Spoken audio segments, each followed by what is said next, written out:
Ryan Clark was fired during an ESPN broadcast. Cam Newton was gone just days after signing an extension. Now Pat McAfee is revealing what he says is the real reason both men lost their jobs. So what did he expose about ESPN behind the scenes, and why are so many people connecting these firings to him? Let's break it down. Monday, NFL Live is rolling. Ryan Clark is doing what he's done for over a decade, breaking down football, mixing it up with the panel, doing his job like it's any other taping day. Then the show goes to commercial, and when the cameras come back, Ryan Clark is gone. Not on a break, gone, fired, mid-show, with the rest of the panel reportedly already aware of what was happening before he was. Social media picked up on it almost instantly, with clips circulating of the panel appearing to know something Clark didn't. One widely shared post described the scene bluntly. ESPN fired Clark mid-show, and the rest of the panel seemed to already know it was coming, while Clark was the last one in the room to find out. Here's how cold it actually was. Sources told The Athletic that ESPN fired Ryan Clark as part of a round of layoffs. And Clark, who was on NFL Live on Monday, was informed about the layoff in the middle of the broadcast and did not finish the show. The network hadn't even planned it that way. Initially, ESPN reportedly planned to tell Clark that he was let go on Tuesday morning, in line with other layoffs, but media inquiries had led the network to fear that Clark would find out he was fired online before it had a chance to tell him. So think about that for a second. The plan was to fire him quietly, the next morning like a normal layoff. But reporters were already sniffing around. Word was leaking, and ESPN got spooked that Clark might read about his own firing on Twitter before a human being told him to his face. So instead, they pulled him mid-broadcast. The Athletic reports that ESPN decided to tell Clark during the broadcast out of fears that news of his departure would leak, with sources saying they did not want him to read it online before being told in person. That's not a small detail. That's the entire tone of this story right there. A network moving so fast and so nervously that the compassionate version of the firing was to interrupt a live taping.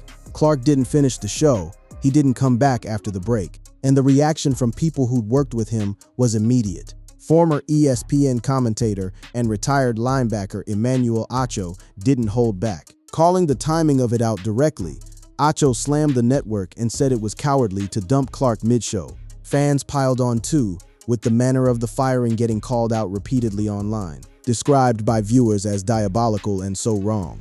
And Clark wasn't alone. Cam Newton, Super Bowl quarterback, former league MVP, a guy who just re-upped with the network less than a year earlier, got cut in the same wave. Cam Newton, who'd signed a multi-year extension with ESPN last August, was among those laid off, alongside a run of other recognizable names.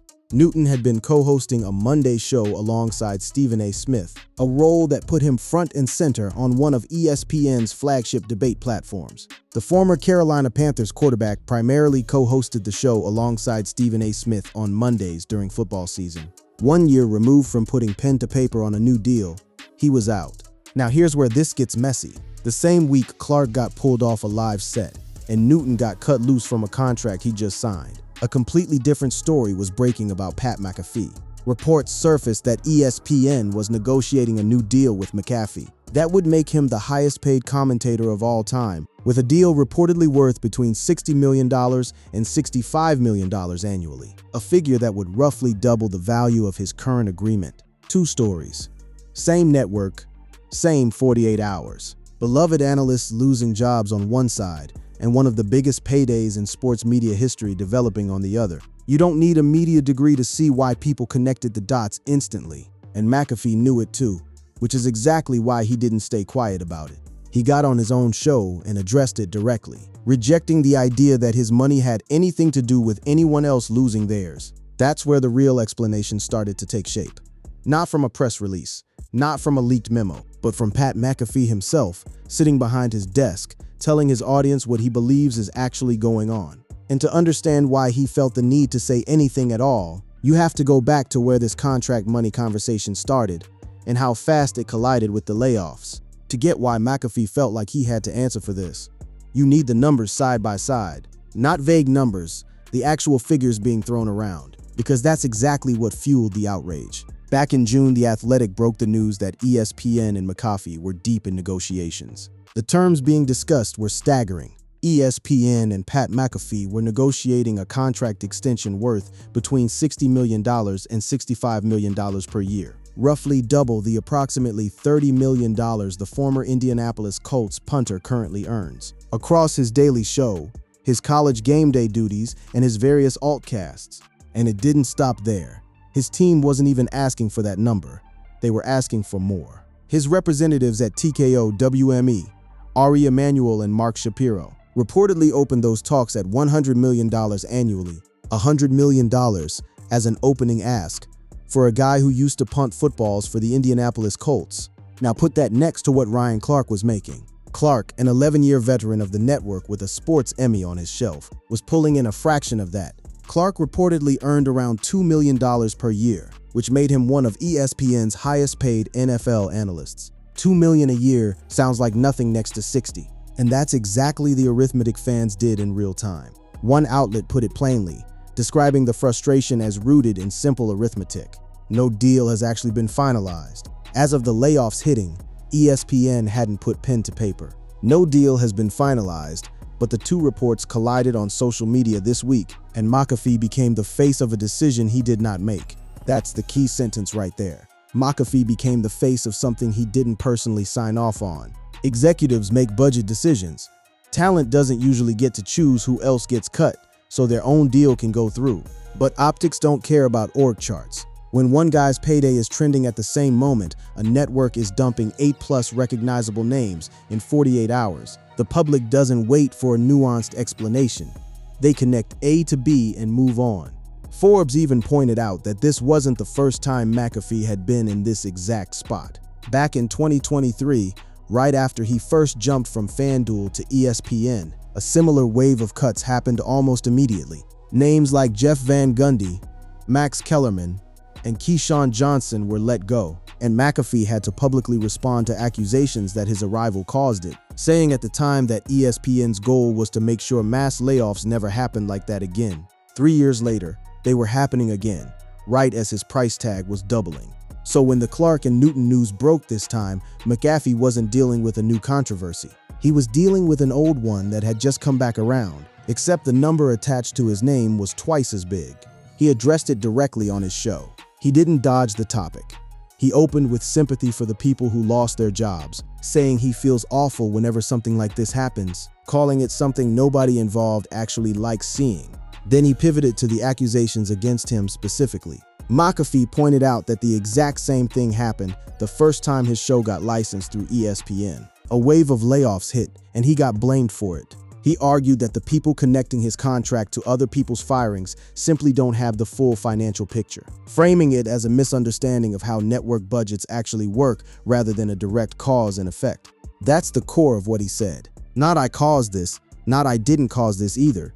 Exactly. His argument was more nuanced than either extreme, that the money conversation around his deal and the layoffs happening are two separate financial tracks that just happen to be running at the same time, and that anyone assuming his raise directly funded someone else's pink slip is oversimplifying a much bigger, messier ledger. But here's the thing about timing. Even if McAfee is right that the two aren't mechanically linked, the emotional read from fans doesn't require a spreadsheet, it just requires a calendar. Clark got pulled off a live show. Newton got cut a year into a new deal, and the headline running next to both of those stories was McAfee's name attached to $60 million. You can explain budgets all day. You can't explain away a headline collision like that. And that collision is exactly why the story didn't stop at layoffs happened. It kept going because reporters started digging into whether Ryan Clark specifically had been on thin ice, for reasons that had nothing to do with budgets at all. Reasons that go back months to an on-air blow-up that a lot of casual viewers missed at the time, but that insiders now point to as the beginning of the end for Ryan Clark's run at ESPN. It happened on Get Up, months before any of this layoff news broke. Clark got into it with his colleague Peter Schrager over a debate about Dallas Cowboys receiver CeeDee Lamb. In September 2025, Clark and Schrager had an on-air spat on ESPN's Get Up, after Schrager defended Cowboys wide receiver CeeDee Lamb following an opening night loss. The specifics of the football argument barely matter anymore. What matters is how personal it got. Schrager was arguing that Lamb's individual stat line, 7 receptions for 110 yards in the loss, was still something to feel good about, even in a team defeat. Clark disagreed hard, arguing team results mattered more than individual numbers. And that disagreement didn't stay in the football lane. It turned personal fast. Clark said something that stuck. He looked at his colleague and delivered a line questioning whether Schrager, who never played professionally, really had standing to make that argument. Reports described it as Clark telling Schrager it was the non-player in him talking. Schrager pushed back on air, and the exchange became one of those moments that outlasts the news cycle it happened in. The kind of clip that gets replayed anytime a network needs to explain why two co-workers might not be on the same page anymore. According to Andrew Marchand's reporting, that clash didn't just embarrass two colleagues for a news cycle. It changed how leadership viewed Clark going forward. Marchand wrote that ESPN executives soured on Clark over issues with his words, a dynamic that peaked with the incident involving his colleague Peter Schrager, both on and off the air. Notice that phrase, both on and off the air. This wasn't just a heated TV moment that blew over once the segment ended. Whatever happened between Clark and Schrager reportedly extended past the cameras, and it left a mark that stuck around inside the building for months. That context matters because it complicates the tidy story of the merger caused all these layoffs. Clark's job had allegedly been in jeopardy since February's Super Bowl, which is months before ESPN ever closed its NFL network deal, and months before Pat McAfee's new contract numbers ever hit a headline. In other words, Ryan Clark's seat at the table was already wobbling, long before any budget conversation about McAfee entered the picture. There was also a longer pattern around Clark that outlets brought up once the firing happened. Not just the Schrager fight, but years of him being a lightning rod for criticism over how he talked about race and politics on the air. He'd reportedly clashed with colleague Sage Steele years earlier over her more conservative views, and he'd had to walk back on-air comments publicly more than once during his run. None of that is new information exactly, but once the firing happened, it all resurfaced as part of the explanation for why executives might have been looking for a reason, any reason, to make a change. So you've now got two separate stories running in parallel underneath the layoffs. One is financial, the merger, the redundancies, the McAfee contract, creating a budget shadow over everything. The other is personal, a colleague relationship that had been fraying since last September, reportedly reaching executives' desks and staying there. Both of those threads existed before ESPN ever announced a single layoff.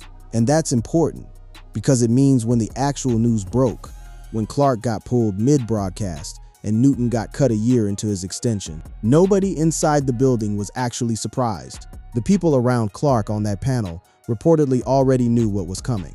He was the only one in the room who didn't, which brings us to the actual reason ESPN gave publicly, the one written down on paper, distributed to every single employee at the company. The morning after Clark's firing went out mid-show.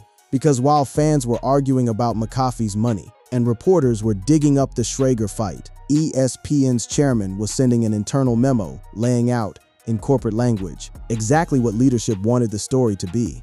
Every layoff story eventually gets an official version. This one came in the form of a memo from ESPN chairman Jimmy Pitaro, sent to staff and later obtained by outlets covering the story in detail.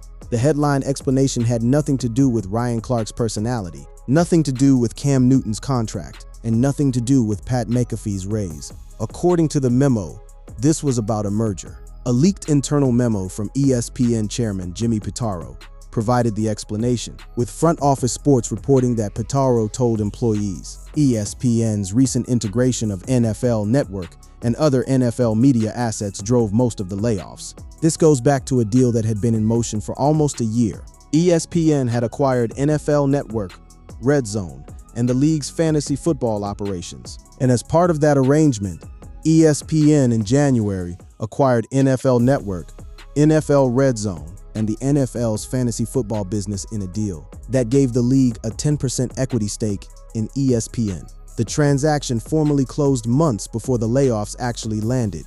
The cuts follow ESPN's acquisition of NFL Network, NFL Fantasy, and Red Zone distribution rights, a deal that closed on April 1, 2026, with the NFL taking a 10% equity stake in ESPN as part of the arrangement. Here's the practical problem that created. When you merge two massive sports media operations, you end up with two of everything.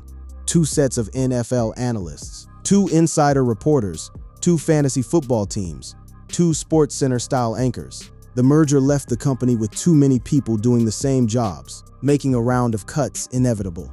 Pitaro's memo leaned into that framing hard, describing months of quiet internal evaluation rather than a sudden panic. Over the past several months, we've made significant progress integrating the NFL assets that we acquired into ESPN.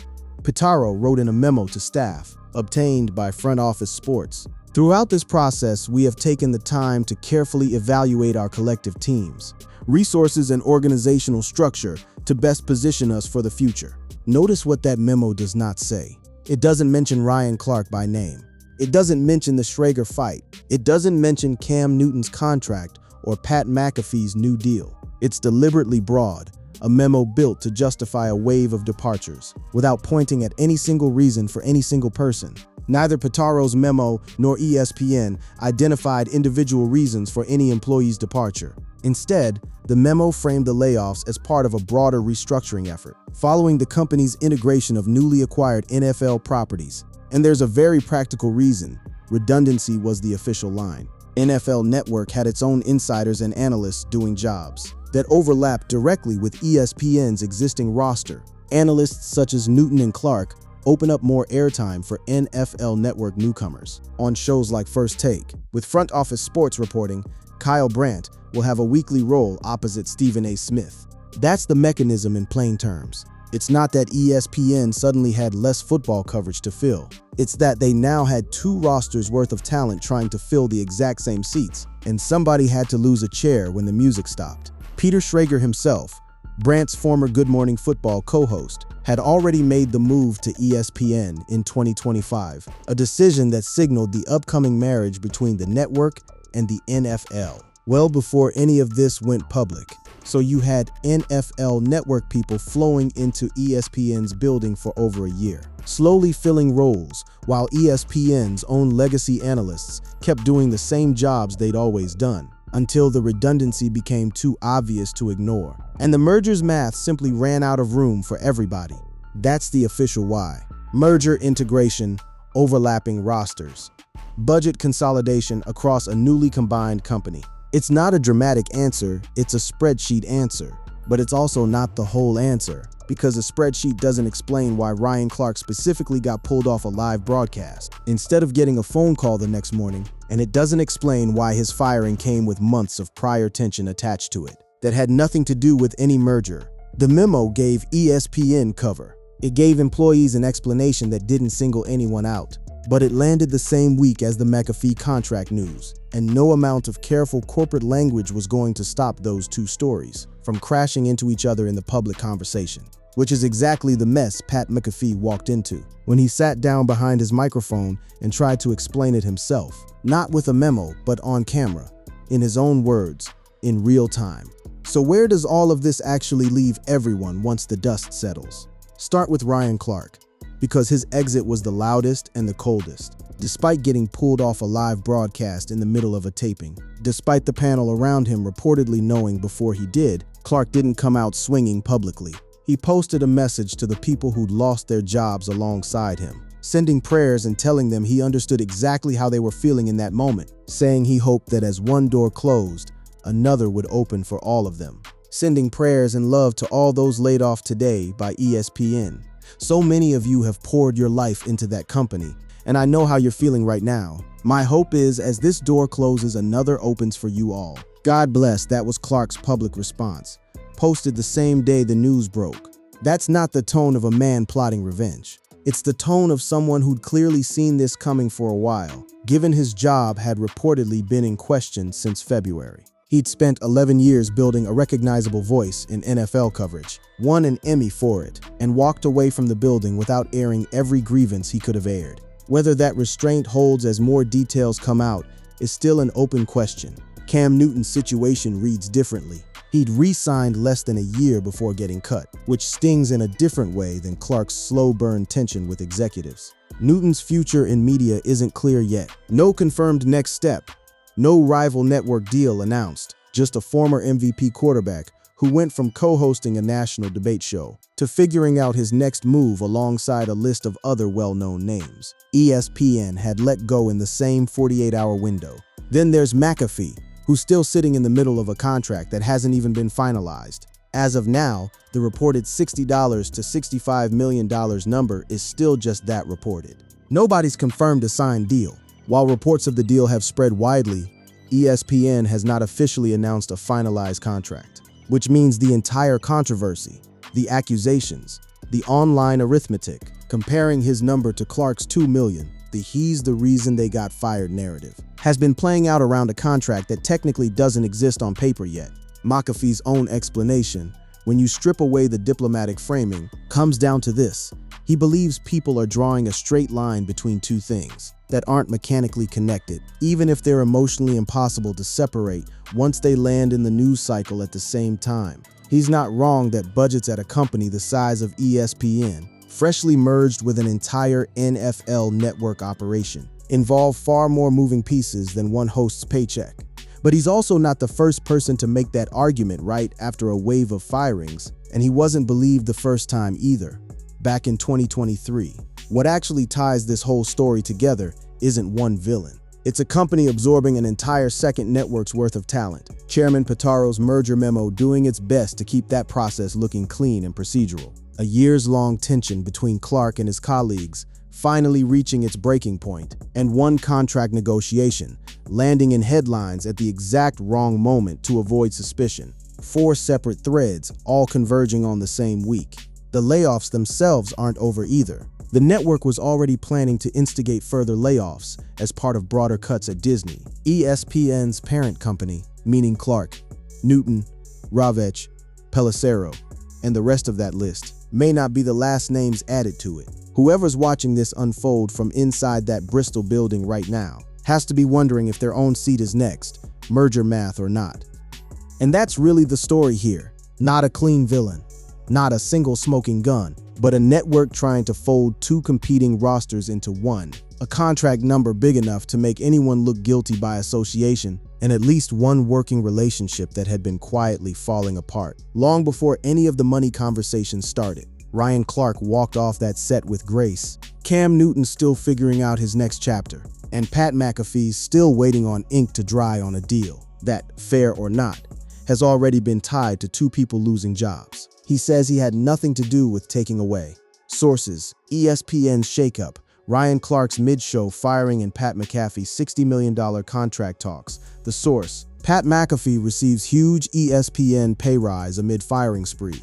The Mirror US: ESPN layoff bloodbath comes amid rumors of $60 million Pat McAfee deal. Forbes: former NFL MVP quarterback fired by ESPN as brutal round of layoffs continue. AOL: how Pat McAfee's massive deal likely forced Ryan Clark out at ESPN. Cumberlink: leaked ESPN memo reveals why network axed Ryan Clark, Cam Newton, and so many other big names. Total Pro Sports: Pat McAfee at center of backlash after ESPN parts ways with Ryan Clark and others. SI: ESPN star Ryan Clark fired during live broadcast. The Daily Beast: why was Ryan Clark fired by ESPN? What we know about his exit. Hollywood Life: viewers shocked after ESPN fires Ryan Clark in the middle of broadcast.